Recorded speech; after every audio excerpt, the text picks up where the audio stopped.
Welcome everybody in for a review of the new Pokemon set coming out, debuting on November 2nd.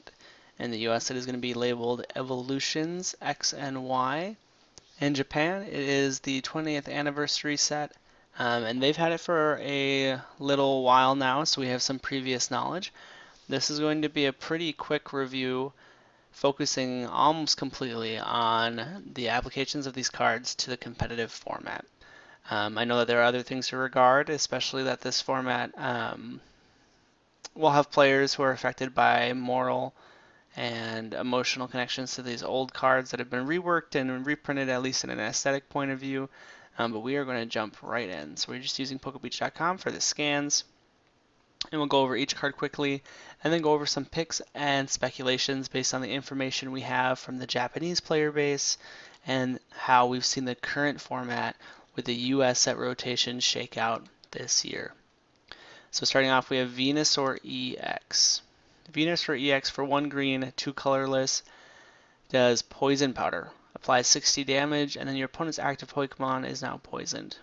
Jungle Hammer, 90 damage, heals 30 damage from this tanky Venusaur EX. Nothing new, same on theme. Mega Venusaur EX, 230 HP, does 120 damage, 3 grass, 1 colorless. Your opponent's active Pokemon is now poisoned and paralyzed. Pretty good status condition, pretty hefty setup cost though. Caterpie, Metapod, no Butterfree here yet. Weedle, Kakuna, and Beedrill. Now the Beedrill has 120 HP and has Swarming Sting. This attack does 40 damage times the number of Beedrill you have in play. So it's a Swarm Effect Beedrill. We've seen these before. Maxes out at 160 damage. So with any kind of tool or damage boost, we are looking at knocking out EXs. This has some rogue potential, something to keep in the back mind. Tangela doesn't do anything. Charmander, Charmeleon, Charizard. So Charizard, all energy attacks with this Pokemon are fire energy, right? People are going to want to play with this card. It's super nostalgic, but it also is fringe playable. This card can take advantage of any acceleration in the format. It does 200 damage for 4 energy of any color. Discard 3 energy after doing 200 damage. So just one-shots things. With the belt, with the Fighting Fury belt right now, it's one-shotting most Megas as well. So Charizard EX is back with Combustion Blast, Mega Charizard EX, Crimson Dive, 300 damage, 50 damage to itself. It's knocking out anything important, anything relevant. Only 2 red needed, and then colorless, so not too hard to set up beyond the fact that it's 5 energy. Probably doesn't have a ton of constructed applications. Vulpix, 9 tails. It's got the Abduct ability. Abduct attack for 1 red, so it just brings up a Pokemon like a catcher. For 2 red and a colorless, Fire Blast, 100 damage, 120 damage, discard a fire energy. I think the current Ninetales is probably a little bit better than this one, the one that says your opponent can't play stadiums, but either way it's not too applicable. Ninetales Break, another better than rare card being previewed here. 1 red and a colorless, Explosive Fireball does 10 damage. Discard all red or fire energy attached to this Pokemon. This attack does 60 damage for each fire energy discarded this way. We can all see that this would be a ton of damage. We already have existing Pokemon in Volcanion decks that are working through this. This could be an alternative attacker to them besides the baby Volcanion that doesn't offer the EX prize. We then have Growlithe and Arcanine. Arcanine says during your turn, when this Pokemon becomes your active Pokemon from your bench, you may move as many fire energy as you like from your Pokemon to this Pokemon. This could be a bad translation. It could just be from the Pokemon that retreated, or it could be from any of your Pokemon. It would feel very mythical, like Growlithe should, if it was any Pokemon, and that would make him extremely strong. Scorching Breath, 150 damage for 4 energy. Not hard to do with his ability, especially with Volcanion in the format. So we have to really think about here, how good of an alternative attacker is this, right? For Volcanion, 1 extra energy gives you an extra 50 damage compared to the baby Volk. So 1 Steam allows you to knock out any EX. 2 Steams allows you to knock out basically most of the Megas that are relevant. Mega Mewtwo Y in particular. Mega Gardevoir, you'll need to discard another energy or have a belt on him. So it's a pretty strong attacker. I think it'll see play. Moving into Blastoise, nothing new. Rapid Spin, Splash Bomb, not great. The Mega Blastoise is still good. If there's anything that makes water playable, it has the spread damage. As always, it's a bulkier Mega with 220, not 210, so it'll survive things in the format right now that are pretty key, like Volcanion Math. Starmie Break is our next rare here. It starts off with Starmie, this stage 1. Once during your turn, you may discard one card from your hand, and then choose 2 basic energy cards from your discard pile, show them to your opponent, and put them into your hand. So this is interesting. This might see some fringe play. I think it might see play in decks that have spots for things such as Octillery because it gives you more utility. Instead of trying to draw the cards that get you energies, you can just grab them yourselves. Starmie Break, this attack does 100 damage to each of your opponent's break Pokemon. Not super great, it might corner the meta at some point, but we're not too sure yet. Raichu is something to keep in mind. Attach an electric energy from your discard pile to this Pokemon for 3 energy, 70 damage plus. If you do discard an energy, this attack does 70 more damage. So 140 for 3, not anything to scoff at. We should probably keep an eye on this. Our next playable yellow Pokemon here is going to be Electrode. Pretty cool reprint effect. We've seen this ability before. Buzz Zap. Once during your turn, you can knock out this Pokemon and attach it as a special energy card to one of your yellow Pokemon. This card provides 2 electric energy while it is attached to an electric Pokemon. And then it has a 70 damage attack, which is pretty generic. But that's really cool. You can knock it out. Give your opponent a prize card. It's just 1, so the first one's kind of free with how EX math works right now, and you can attach it to a Pokemon. I think this one is fringe playable as well. It's a really powerful effect. It's just got to be worth the risk. I just wanted to bring up that it's important to keep in mind that this Zapdos reprint actually has a 170 damage attack, so just one-shots a lot of things in the format. Any bonuses to that will really get it going. Our next rare duo here is Nidoqueen.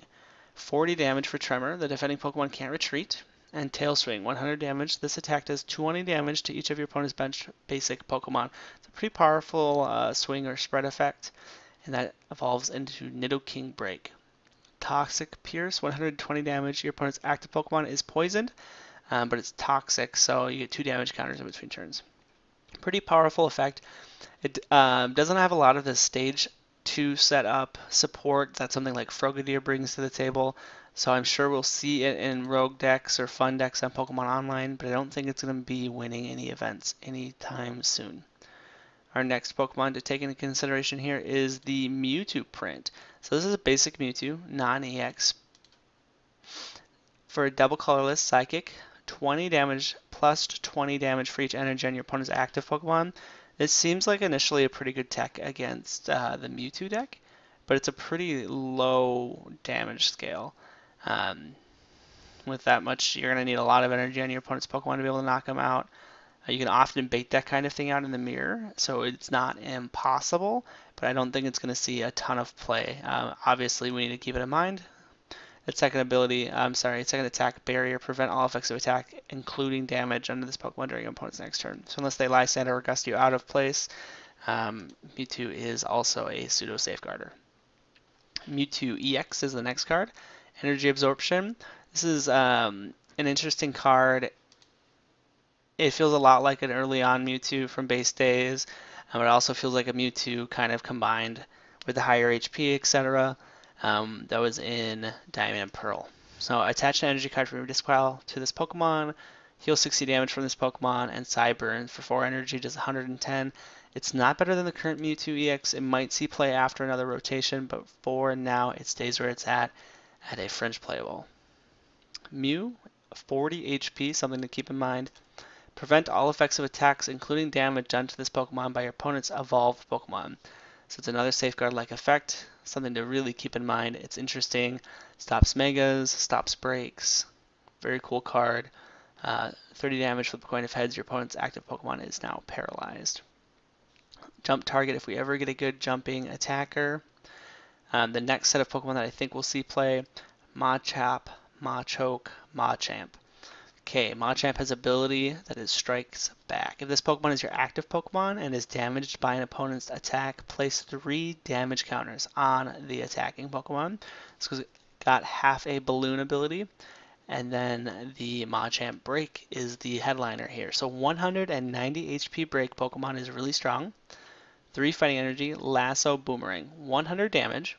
During your next turn, this Pokemon's attacks do 100 more damage to your opponent's active Pokemon. And spoiler alert, we'll get back to this card at the recap. This is one of my picks for playability during the season once this is released. This card seems really strong, combined with current Machamp. I think it's going to go pretty far. As we keep looking, there's nothing too crazy. We get down to this flashy Pidgeot EX. It has 170 HP. Mimic. If this Pokemon was damaged by an attack during your opponent's last turn, this attack does the same amount of damage to your opponent's active Pokemon. It's cute. I don't know if it's good. And then 3 colorless Feather Throat. 80 damage. This attack does 20 damage to 1 or 2 of your opponent's bench Pokemon. The translation isn't clear on if it is 1 or 2 benched Pokemon. That'll change how strong this is. Either way, it's a pretty underwhelming attack, but it has a Mega. So this one's Mega is 220 HP, a little bulkier, triple colorless. Mach Cyclone is 130 damage, decent number. You may have your opponent switch his or her active Pokemon with one of his or her benched Pokemon. This is pretty convenient. It does knock out Shaymins, etc., but I don't think it's going to see a lot of play. It's also weak to Yellow, which is going to be more common, I think, in the next format. Eradicate is something to keep in mind. Crunch, 10 damage, discard an energy attached to your opponent's active Pokemon. That is a lot of utility. And then Bite from the Shadow, 60 damage. This attack does 60 damage times the number of special energy in your opponent's discard pile. There's also Eradicate Break. I don't think this card is extremely strong, but it still might see play. Dragonite EX is our next big hitter for the format. The ability is Elevation. When you play this Pokemon from your hand onto your bench, you may search your discard pile for up to 2 basic Pokemon and then put them in your hand. Hyper Beam is 130 damage for 4 colorless. Discard an energy attached to your opponent's active Pokemon. So Dragonite here is super flexible. It's a pretty unique effect, and that's always powerful to have these unique effects that can really go a long way. I don't think he's going to see a huge play right now in Standard with how we were sitting with Hoopa and all the other utility EXs, but he might see play in certain expanded decks. So his ability is just super flexible, and the fact that he can attack in any deck in a pinch, that's just, you can't undervalue that. Trainers, some relevant callouts. Super Potion is in the format, heals 60 damage and discard an energy. That's not awful. That's been a player in formats as they've slowed down before. So during our next rotation, this is something to keep in mind. Energy Retrieval sees Reprint, which is good. New art, that's fine. Keeping the price down on these playables is important. Devolution Spray will still be in the format for shenanigan decks. Full Heal is back into the format. It wasn't before. Pokedex is in the format. Not super relevant, but might see play in decks that just need to filter through to get to a combo. Maintenance is interesting. Shuffle 2 cards from your hand into your deck, then draw a card. Gets your hand size down, playable with Shaymin. We might see this in turbo decks as well. New arts for all of the Spirit Links that are included in this set. It's interesting that the Pidgeot won't have a normal Spirit Link art, as far as we are aware. And then we have some really interesting cards coming out. So Professor Oak's Hint. If you use this card, your turn ends, right? So it's just going to end your turn. Draw cards until you have 7 cards in your hand. So you might play this as a one-of, but I'm not sure it's even that good to draw until you have 7. There are cards that get you that effect currently right now. And it might see play if there's ever a format where we don't have Juniper or Sycamore. It feels like we're never going to get to that point, though. Misty's Determination, discard a card from your hand. If you do, look at the top 8 cards of your deck and put one of them into your hand. Shuffle the other cards back into your deck, and it's got the supporter clause. This seems pretty interesting for combo decks, especially ones that don't care about putting energy in the discard pile, or certain Pokemon in the discard pile, like Gardevoir, or expanded Eels, expanded Gardevoir, Volcanion. This could be a pretty key card. But I'm not sure if it's worth your supporter for the turn. Brock's Guts is a true winner in this set right here. So it's a shuffle 6 in any combination of Pokemon and basic energy cards from your discard pile.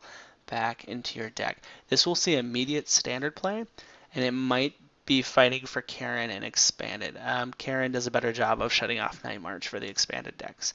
A reprint of Double Colorless, so this kind of tells us that it'll stay into the format for quite a while. And then full art versions. So we're not going to spend too much time looking at the art, but it is cool to see that they have modern art in these sets that are looking to be in the vintage world.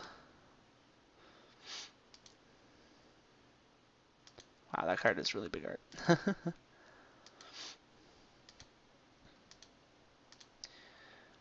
So we're pretty excited about a few of these cards coming out. A couple other cards that are worthy mentions come up here at the end of the article. So set-related promos. These are cards that we didn't get that were released around the same time in Japan in promos. So we have Slowbro EX and Mega Slowbro EX. Slowbro has Slack Off for a double colorless, heal 60 damage from this Pokemon. This Pokemon can't attack next turn. Flash Splash for 100 damage, 3 water energy. The Mega, 3 water, lull, roll, spin, 100 damage, plus this Pokemon is now confused. During your next turn, this attack does 100 more damage. So it's kind of funny. Like I said, lull, roll, spin is kind of what it sounds like. I don't think it's super competitive, but it's interesting. It's got really cool art involved, including the Spirit Link. We do see the gym badges, which say flip a coin until you get tails. For each head, draw one card. In the past, we've seen decks play things like this, such as Victory Medal in the Diamond and Pearl days, and Black and White to combo off. I don't think we're going to be in that world for quite a while. Our normal trainers and supporters are pretty powerful already, so we don't need these marginal trainer effects. And then lastly, we have the kind of reprinted basic energies. Now you get your foil basic energies from base set in the new energy types, Dark, Metal, and Fairy. So that's pretty awesome. Hopefully those come out in English looking just as nice. So to wrap up here, we are going to go over some of my picks.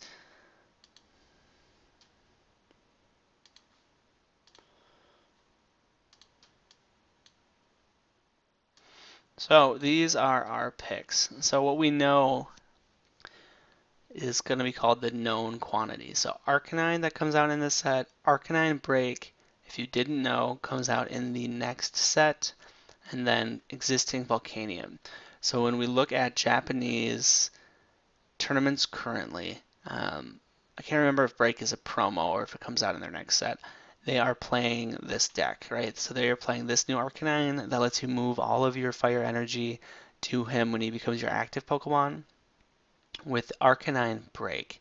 Arcanine Break starts off at 80 damage, but for 2 energy you do 80 damage, and then you can attach 2 energy from your discard pile to 1 basic Pokemon on your bench. So it's like a more versatile Volcanion. You now have the choice to do a nuke, 150 plus damage with Steam, or 80 damage attached to energy. This seems much better late game than the current Volcanion, right? So when you're playing the Volcanion deck right now, Power Heater is great for the early game, gets you going, but in the late game you have to really play around, and sometimes you'll energy retrieval energy out of your discard pile just to leave 1 in there, so you're only attaching to 1 of your benched Pokemon. Well, now you can attach 2 to that 1 bench Pokemon in the late game for that clutch final KOs with the new Arcanine Break. I think it's going to be extremely strong. My second pick here, so we know that Arcanine is going to be good, but I think that Machamp is going to be good. Machamp hasn't seen a ton of success in Japan from what I've been able to see. I think there are a couple of reasons for that. One being that they don't play in the same format as we do, and Machamp wouldn't be quite as good in a 30-card format, which is extremely common for their like league challenge level events, as it would be in a 60-card format. I think Machamp is extremely strong. So Machamp Break says that any attacks this Pokemon uses next turn do an extra 100 damage, right? And it does a base 100 damage to boot. So you could take out their Shaman with a Lysander for 110 damage with a belt, and then next turn, your Machamp Crush, right? During your opponent's next turn, any damage done by attacks by the defending Pokemon is reduced by 40, and then each of your fighting Pokemon's attacks do 20 more damage to your opponent's active Pokemon. So if you do Machamp Crush, to give your Machamp a virtual 230 HP, doing a base of 80 plus 20 plus 100, 200 damage. So now with Machamp Crush, you're doing 200 damage base with a virtual 230 HP. I think that's really strong, and I do think we'll see it next format. It feels a little rogue, but with a belt, you're knocking out Megas with a stage 2 break. That seems awesome. And lastly is the Rogue opportunity. I think everybody has their eye on Electrode. It's been fun in the past. Last time it came out, I remember people tried it, and it was played in one deck for a very short time, and it was tier 2, so we'll see if it really blows up this time. I pulled out Mega Ampharos because it allows you to get to that Exavolt right away. So turn 2, you evolve Electrode, Mega Ampharos, knock out Electrode, and Exavolt your opponent, paralyzing them faster than you could before with the utility of Jolteon EX in your deck. Overall, that's what I think about this format coming up with the release of X and Y Evolutions. I wanted to thank everybody for watching this video. If you have any comments, questions, please go below and comment on the video. Like, subscribe if you want to know when I go live on Twitch, Twitter, and YouTube to see all my content being produced. If you have any discussions, please bring up with me. I want to talk about the new format. I have pre-ordered a box. I think that it'll be worth its value in the long run as these cards become playable, those 6 or so cards that I brought out. So soon you'll be seeing a review video with updates about the actual English set, including the full English release. So we're expecting there to be a few other cards to come out to be filler that aren't already in the set list, probably generic trainers, etc., to fill out the pre-release format and to give us longevity of cards through the next rotation. If you have any questions, please let me know, and look forward to an unboxing video as soon as I get my box of this set. Have a great day, guys. We'll see you next time.